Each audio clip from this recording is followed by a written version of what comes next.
नमस्कार, आदाब, सलाम, सत श्री अकाल। स्वागत है आपके अपनी YouTube चैनल वीरू एकेडमी में। तो दोस्तों, आज हम कुछ नया करने वाले हैं। नया में हम क्या करेंगे, सबसे पहले आंख के बारे में एक फुल डिटेल्स वीडियो आपको क्लिप के माध्यम से शेयर करेंगे और ये वीडियो देखने के बाद इससे रिलेटेड जितने भी आंख से रिलेटेड जितने भी क्वेश्चन पूछे जाते हैं एग्जाम में, उसके बारे में हम एक एमसीक्यू आपके सामने लाएंगे। तो सीधे समय बर्बाद न करते हुए हम सीधे वीडियो क्लिप पे चलते हैं और वीडियो क्लिप देखने के बाद उससे जितने भी रिलेटेड एमसीक्यू बन सकते हैं, आंख से रिलेटेड जितने भी एमसीक्यू बन सकते हैं, हम आपके सामने एक्सप्लेन करेंगे। तो चलते हैं वीडियो क्लिप पर। आपके सामने वीडियो क्लिप शुरू हो गया, स्टार्ट। दोस्तों रहिएगा आप लोग। विजुअल इमेजेस को रिसीव करने की सलाहियत रखती है। इन विजुअल इमेजेस को फिर ब्रेन तक पहुंचाया जाता है। अगर ह्यूमन आई का हॉरिजॉन्टल क्रॉस सेक्शन व्यू देखा जाए तो इससे हमें आई के कुछ मेजर पार्ट्स शो होते हैं। आई में टिश्यूज की 3 लेयर्स प्रेजेंट होती हैं, जिनमें सबसे आउटर फाइब्रस लेयर है जो कि स्क्लेरा और कॉर्निया पर मुश्तमिल होती है। स्क्लेरा आई का वाइट पार्ट है जो कि आउटर मोस्ट लेयर में प्रेजेंट होता है और आईज की शेप को मेंटेन करता है। कॉर्निया भी आई की आउटर लेयर में प्रेजेंट होता है। कॉर्निया आईज में इंटर होने वाली लाइट रेज को रिफ्रैक्ट करता है। कॉर्निया कॉन्वेक्स शेप होता है। अगर ह्यूमन आई की मिडिल लेयर पर बात की जाए तो मिडिल लेयर वेस्कुलर लेयर है। इसे वेस्कुलर लेयर इसलिए कहते हैं क्योंकि ये आई को ब्लड वेसल्स प्रोवाइड करती है। मिडिल लेयर में कोरोइड, सिलरी बॉडीज और आइरिस प्रेजेंट होती है। कोरोइड चॉकलेटी ब्राउन कलर का होता है। लाइट आई में इंटर होने के बाद रेटिना में प्रेजेंट सेंसरी रिसेप्टर्स को स्टिमुलेट करती है और फिर कोरोइड में एब्जॉर्ब हो जाती है। सिलरी बॉडीज कोरोइड से एंटीरियरली कंटिन्यू हुई होती है और इनमें सिलरी मसल्स भी प्रेजेंट हैं। सिलरी मसल्स स्फिंक्टर्स पर मुश्तमिल होते हैं। आई में प्रेजेंट लेंस भी सिलरी बॉडीज से अटैच, ये अंदर का भाग है। लेंस की अटैचमेंट सस्पेंसरी लिगामेंट्स के थ्रू होती है। आई की मिडिल लेयर में आइरिस भी प्रेजेंट है। आइरिस आई का विजिबल पार्ट है और ये डिफरेंट पीपल में डिफरेंट कलर का होता है। आइरिस अंदर आपको ब्लड वेसल्स भी दिख रहे होंगे। प्रेजेंट है। आइरिस आई की एंटीरियर सेगमेंट को एंटीरियर और पोस्टीरियर चैम्बर में डिवाइड करता है।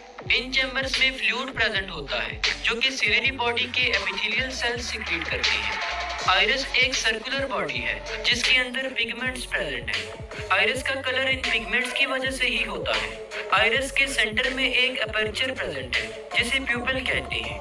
ये हमारी आई का वो पार्ट है जहाँ से लाइट हमारी आई में इंटर हो रही होती है। लेंस आई का वो स्ट्रक्चर है जो कि आईज में इंटर होने वाली लाइट रेज को रिफ्लेक्ट करता है। इसकी थिकनेस को सिलरी मसल्स कंट्रोल करते हैं। आई की सबसे इनर लेयर नर्वस टिश्यू से मिलकर बनी है जिसमें रेटिना प्रेजेंट होता है। रेटिना आई में प्रेजेंट बहुत ही डेलिकेट स्ट्रक्चर है। इसके अलावा लाइट सेंसिटिव रेटिना में कुछ सेल्स प्रेजेंट होते हैं जिन्हें कॉन्स एंड रॉड सेल्स कहते हैं। कौन से रॉड सेल में कुछ ऐसे पिगमेंट्स प्रेजेंट हैं जो आने वाली लाइट रेज को नर्व इंपल्स में कन्वर्ट करते हैं और फिर इन नर्व इंपल्सेस को ब्रेन की तरफ सेंड कर दिया जाता है। अगर आई की ब्लड सप्लाई पर बात की जाए तो आई को ऑक्सीजनेटेड ब्लड सिलरी आर्टरीज और सेंट्रल रेटिनल आर्टरीज प्रोवाइड करती हैं, जबकि आई से डीऑक्सीजनेटेड ब्लड का ड्रेनेज बहुत सी वेन्स के जरिए किया जाता है जिनमें सेंट्रल रेटिनल वेन्स वगैरह शामिल हैं। लाइट कॉर्निया के जरिए से आई में इंटर होती है। कॉर्निया आइरिस और प्यूपिल के फ्रंट पर प्रेजेंट एक कर्व्ड लेयर है। कॉर्निया एक प्रोटेक्टिव कवरिंग के तौर पर काम करती है। कॉर्निया से पास होने के बाद लाइट प्यूपिल से पास होती है। प्यूपिल आई की मिडिल में प्रेजेंट एक ब्लैक डॉट है। आइरिस जिसने प्यूपिल को सराउंड किया होता है वो आई में इंटर होने वाली अमाउंट ऑफ लाइट को देखना कैसे बड़ी हो रही है जब इर्द गिर्द का और कैसे छोटी हो रही है। तो आइरिस ज्यादा लाइट को आई में इंटर होने की इजाजत देता है और इसकी ऑपोजिट साइड पर जब सराउंडिंग्स का एनवायरनमेंट ब्राइट होता है तो आइरिस लेस लाइट को आई में इंटर होने की इजाजत देता है। आइरिस के पीछे लेंस प्रेजेंट होता है। लेंस अपनी शेप को चेंज करते हुए रेटिना पर लाइट को फोकस करवाता है। सिलरी मसल्स के एक्शन के जरिए से लेंस अपना साइज चेंज करता है। करीब पड़े ऑब्जेक्ट्स पर फोकस करने के लिए लेंस थिकर हो जाता है, जबकि दूर पड़े ऑब्जेक्ट्स पर फोकस करने के लिए लेंस थिनर हो जाता है। लेंस से पास होने के बाद लाइट रेस रेटिना पर फोकस हो जाती है। रेटिना का सबसे सेंसिटिव पार्ट मैक्यूला है। मैक्यूला में मिलियंस की तादाद में कॉन सेल्स प्रेजेंट होते हैं। मैक्यूला में कोन सेल्स की हाई डेंसिटी की वजह से ही हमें विजुअल इमेजेस ज्यादा डिटेल्ड नजर आ पाती हैं। रेटिना में प्रेजेंट फोटो रिसेप्टर्स इमेजेस को इलेक्ट्रिकल सिग्नल्स में कन्वर्ट करते हैं। ये सिग्नल्स ऑप्टिक नर्व के जरिए से ब्रेन तक पहुंचते हैं। कोन सेल्स के जरिए से हम कलर्स की आइडेंटिफिकेशन और ऑब्जेक्ट्स की डिटेल्ड विजुअलाइजेशन करते हैं। रॉड सेल्स नाइट विजन और पेरिफेरल विजन के लिए रिस्पॉन्सिबल होते हैं।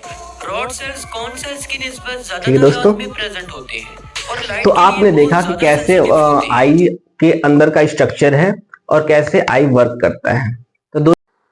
तो चलते हैं दोस्तों, इससे रिलेटेड क्वेश्चन सारे कवर कर लेते हैं। पहला क्वेश्चन है, नेत्रदान के समय आंख का कौन सा भाग दान किया जाता है? नेत्रदान के समय आंख का कौन सा भाग दान किया जाता है? बताइए, रेटिना, कार्निया, आइरिस या पुतली? इसका सही जवाब हो जाएगा कॉर्निया। चलते हैं अगले क्वेश्चन पे।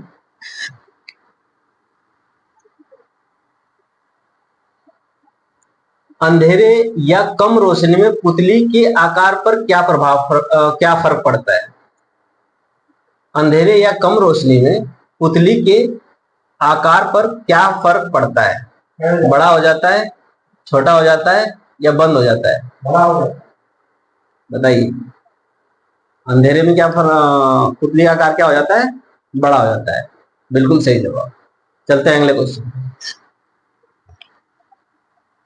आंखों का अलग अलग रंग किसके रंग पर निर्भर करता है? बताइए दोस्तों, आंखों का जो अलग अलग रंग होता है वो किसके रंग पर निर्भर करता है?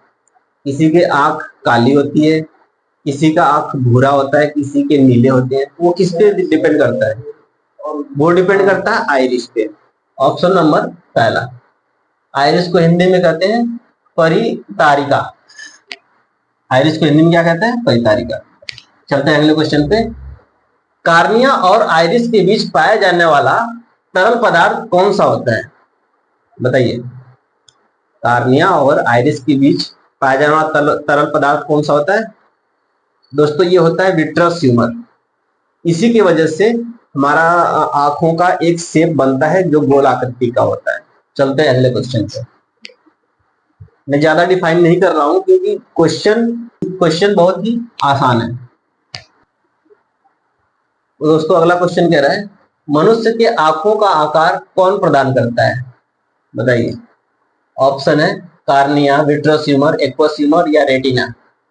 इसका सही जवाब हो जाएगा, अभी हमने बताया कि जो आंखों का आकार है वो विट्रस ह्यूमर डिसाइड करता है। तो ऑप्शन नंबर दूसरा सही हो जाएगा। अगला क्वेश्चन है, मनुष्य के आंखों में लेंस कहाँ होता है? जो लेंस होता है वो कहाँ स्थित होता है? किनके बीच में होता है? तो इसका सही जवाब हो जाएगा पुतली के पीछे। दोस्तों, जो लेंस होता है हमारा आंखों में वो पुतली के पीछे होता है। ठीक है, अगले क्वेश्चन पे चलते हैं। मनुष्य की आंखों का उभरा हुआ भाग क्या कहलाता है? बताइए दोस्तों, मनुष्य की आंखों का जो उभरा हुआ भाग है वो कॉर्निया कहलाता है। ठीक है, अगले क्वेश्चन पे चलते हैं। आंखों की बीमारी मायोपिया, जिसे निकट दृष्टि दोष भी कहते हैं, इसमें प्रतिबिंब कहाँ बनती है? बताइए दोस्तों, मायोपिया जो होती है, निकट दृष्टि दोष, इसमें क्या होता है कि व्यक्ति को निकट की वस्तुएं तो दिखाई देती हैं लेकिन दूर की वस्तुएं दिखाई नहीं देती हैं। हालांकि कहा जाता है कि निकट दृष्टि दोष इसके हिसाब से होना चाहिए कि निकट की वस्तुएं दिखाई नहीं देती, लेकिन ऐसा नहीं होता है। निकट दृष्टि दोष में निकट की वस्तुएं दिखाई तो देती हैं मगर दूर की वस्तुएं नहीं दिखाई देती है। होता क्या है निकट दृष्टि दोष में? मान लीजिए ये आपका आंख है, कुछ बड़ा आंख हो गया आपका, चलो ठीक है, ये आपकी आंख है, ये ऑप्टिकल नर्व। ठीक है, होता क्या है जब निकट दृष्टि दोष होता है तो आदमी को निकट की वस्तुएं दिखाई देती हैं लेकिन दूर की नहीं दिखाई देती है। दूर की देखने के लिए उसे थोड़ी सी आगे झुकना पड़ता है। तो दोस्तों होता क्या है, मान लीजिए ये कोई प्रकाश आया, ये कोई प्रकाश आता है, आने के बाद प्रकाश रेटिना से पहले ही बन जाता है। प्रकाश कहाँ बन जाता है? रेटिना से पहले, जबकि यहां बनना चाहिए था रेटिना पे, लेकिन जो प्रतिबिंब है वो रेटिना से पहले ही बन जाता है। इस वजह से जो डॉक्टर क्या करते हैं, अच्छा रेटिना से पहले बन जाता है, इसका तो जवाब हमें मिल गया कि रेटिना से पहले, ठीक है, प्रतिबिंब कहाँ बनता है? रेटिना से पहले। लेकिन इसको दूर कैसे किया जाता है? इसको दूर करने के लिए हम अवतल लेंस का प्रयोग करते हैं। कौन से लेंस का प्रयोग करते हैं? अवतल लेंस का, ऐसे, ठीक है। अवतल लेंस क्या करता है दोस्तों, अब जो आने वाली प्रकाश है उसको डाइवर्स करके कहाँ लेके आती है? रेटिना पे, ठीक है दोस्तों। अवतल लेंस क्या करता है? डाइवर्स करके रेटिना पे पहुंचा देता है। पहले यहां बनता था, अब यहां बनने लगा, ठीक है। अब वैसे ही दूरदृष्टि दोष होता है। दूरदृष्टि दोष में व्यक्ति को दूर की वस्तुएं तो दिखाई देती हैं, परंतु नजदीक की वस्तुएं नहीं दिखाई देती है। इस वजह से अब उसका देखते हैं प्रतिबिंब कहाँ बनता है। मान लो किसी व्यक्ति को दूरदृष्टि दोष है। दूरदृष्टि दोष होने की वजह से व्यक्ति को दूर की वस्तुएं तो दिखाई देती है, परंतु नजदीक की वस्तुएं नहीं दिखाई देती है। मान लो ये प्रकाश जा रहा है, ठीक है। प्रकाश जाने के बाद जब वो कन्वर्ज होता है तो वो रेटिना के बाद उसका प्रतिबिंब बनने लगता है। उसका प्रतिबिंब कहाँ बनने लगता है? रेटिना के बाद, जबकि उसको बनना कहाँ चाहिए था? रेटिना के ऊपर, ठीक है। तो दूरदृष्टि दोष को निवारण के लिए जो लेंस का प्रयोग करते हैं उस लेंस को कहते हैं कॉन्वेक्स लेंस या उत्तल लेंस। दूरदृष्टि के निवारण के लिए, दूरदृष्टि दोष के निवारण के लिए जिस लेंस का प्रयोग करते हैं उस लेंस को कहते हैं उत्तल लेंस, ठीक है दोस्तों।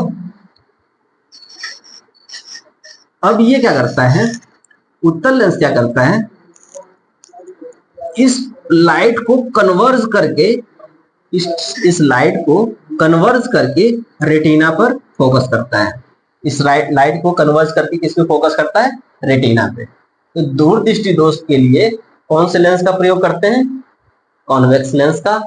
और निकट दृष्टि दोष के निवारण के लिए कौन सा लेंस का प्रयोग करते हैं? कॉनकेव लेंस, ठीक है। चलते हैं अगले क्वेश्चन पे। और एक चीज और आपको बता दूं दोस्तों, आंख से रिलेटेड कुछ और रोचक जानकारियां हैं, वो आपको बता देता हूं।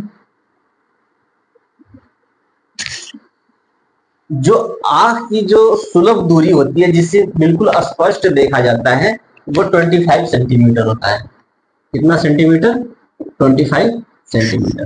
पहली